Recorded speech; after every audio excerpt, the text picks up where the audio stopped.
नमस्कार बच्चों।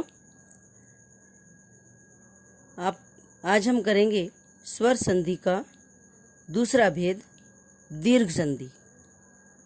दीर्घ संधि के नाम में ही इसकी पहचान छिपी है। दीर्घ का मतलब होता है बड़ा स्वर, यानी जहाँ पर दो स्वर मिलके बड़ा स्वर बनेगा वो होगी दीर्घ संधि। पहचान देख लेते हैं इसकी। पहचान क्या कहती है? पहचान कहती है जहाँ सजातीय स्वर का मतलब है एक जैसी जाति के स्वर, एक जैसे स्वर मिलकर अपने जैसा दीर्घ स्वर बनाते हैं, बड़ा स्वर बनाते हैं, वहाँ दीर्घ संधि होती है।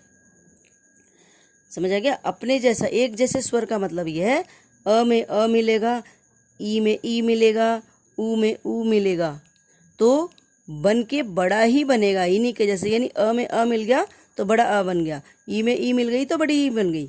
तो इसे कहते हैं एक जैसे स्वर मिल करके अपने ही जैसा दीर्घ स्वर बनाते हैं, वहाँ दीर्घ संधि होती है। पहला नियम इसका ये कहता है कि जहाँ अ या आ हो और उसमें अ या आ कुछ भी जुड़ जाए तो ये दोनों मिल करके बड़ा आ बनाते हैं। जब ये दोनों मिल जाते हैं तो वहाँ बड़ा आ बनता है। और जहाँ ये कंडीशन हो, जहाँ ये रूल आपको नज़र आए, वहाँ आप कह सकते हैं कि दीर्घ संधि है। जैसे महा जमा आत्मा, महा आ की साउंड आ रही है प्लस आत्मा, तो ये आ जमा आ दोनों मिलकर क्या बना रहा है? आ। दोनों मिलकर एक आ बना रहे हैं, तो यहाँ बन गया महात्मा। ठीक है। दूसरा नियम इसका ये कहता है कि जहाँ ई में ई मिलता है, अब वो ई छोटी भी हो सकती है, ई बड़ी भी हो सकती है, आगे पीछे कोई भी हो, कोई फर्क नहीं पड़ता है, पर शर्त ये है कि दोनों ई मिल करके बड़ी ई बनाएंगी, यानी दीर्घ ई बनाएंगी। एग्जाम्पल, गिरी जमा ईश। गिरी छोटी की मात्रा है, ठीक है, लघु स्वर है ई, और ईश बड़ा है, तो ये दोनों छोटा बड़ा मिल करके बड़ी ई बना रहे हैं, बड़ा स्वर बना रहे हैं, दीर्घ स्वर बना रहे हैं, और ये बन गया यहाँ पर गिरीश। क्लियर? तीसरा नियम ये कहता है कि ऊ में जब ऊ मिल जाता है, ऊ में जब ऊ मिलता है तो दीर्घ ऊ बनता है, बड़ा ऊ बनता है। जैसे भानु जमा उदय। अब भानु में छोटा ऊ है, उदय में भी छोटा ऊ है, ये दोनों ऊ मिल करके एक बड़ा ऊ बना रहे हैं। और यही नियम हमें संधि करने पर यहाँ नजर आ रहा है। भानु जमा उदय, इधर का ऊ मिल करके क्या हो गया? बड़ा ऊ हो गया, भानुदय। एक और एग्जांपल देख लेते हैं। वधु जमा उत्सव।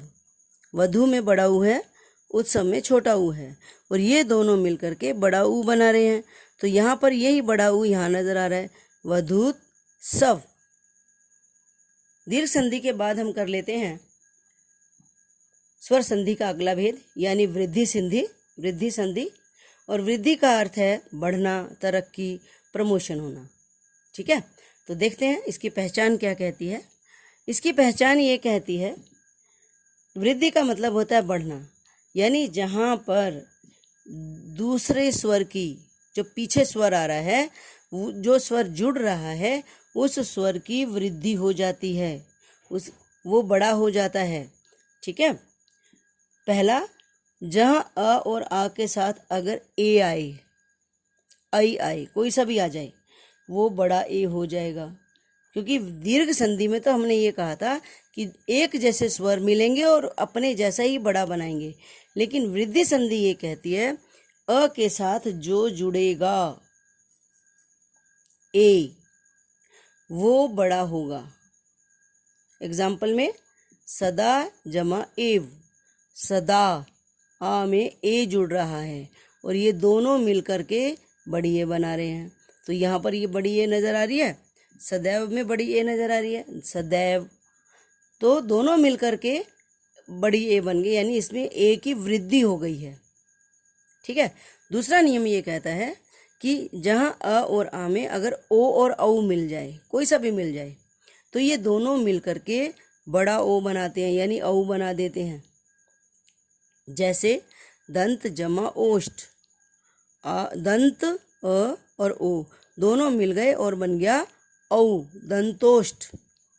क्लियर है? क्योंकि वृद्धि संधि के केवल दो ही नियम हैं। आ में जो अगर ए मिलता है तो बड़ा ई हो जाता है, और अगर ओ मिलता है तो बड़ा ओ हो जाता है। वृद्धि संधि के ये दो ही नियम हैं। चलिए देख लेते हैं दोनों संधि के कुछ उदाहरण, ताकि थोड़ा और क्लियर हो जाए। पहला है पुस्तक जमा आलय। अब अ में आ मिल रहा है, दोनों एक जैसे स्वर हैं, वो ये दोनों मिलकर बनाएंगे कैसे? अपने जैसा ही बड़ा बनाएंगे, तो ये बन गया पुस्तकालय। कौन सी संधि है ये? आप बता सकते हो, क्योंकि दीर्घ बड़ा बन रहा है, अपने जैसे स्वर और बन गए बड़ा, तो ये हो गई हमारे पास दीर्घ संधि। दीर्घ संधि का नियम क्लियर हो गया। दूसरा, मुनि जमा ईश।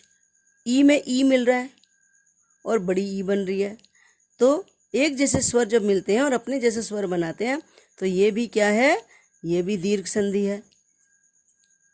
दीर्घ माने बड़ा बना रहे हैं, एक जैसे हैं, अपने जैसा बड़ा बनाएंगे, वहीं दीर्घ संधि होगी। अगला है विष जमा एला। अभी अ और ए मिलकर के ए बना रहे हैं, यानी ये बाद वाले का ए बन रहा है।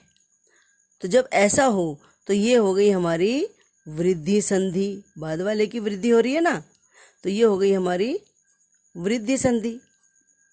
ऐसे ही परम जमा ओज, दोनों मिलकर के अ और ओ मिलकर औ बना रहे हैं, परमोज। तो जब पीछे वाले की प्रमोशन हुई है तो हम यहाँ लिखेंगे वृद्धि संधि, पीछे जो स्वर जुड़ा है उसकी वृद्धि हुई है। ठीक है? तो ऐसे जहाँ भी आपको ये नियम नजर आएंगे, आप इन नियमों के आधार पे बता सकते हो कि कौन सी स्वर संधि है। अगली वीडियो में मैं आपको यण और अयादी संधि के बारे में विस्तार से बताऊंगी।